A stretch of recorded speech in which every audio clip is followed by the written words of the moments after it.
সুন্দরবনের সুন্দরী কাঁকড়া দিয়ে এখন বানিয়ে ফেলবো এই ফুলকপি দিয়ে একটা রেসিপি। সঙ্গে একটা আলু দেব, আমি কেটে নেব।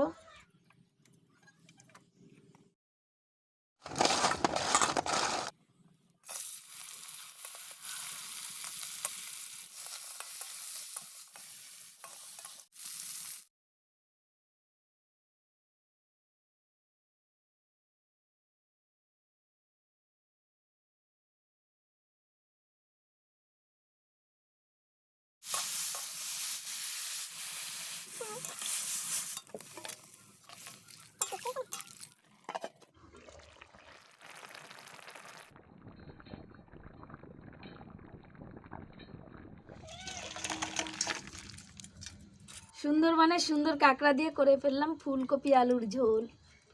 দেখো, খুব সুন্দর রেসিপি।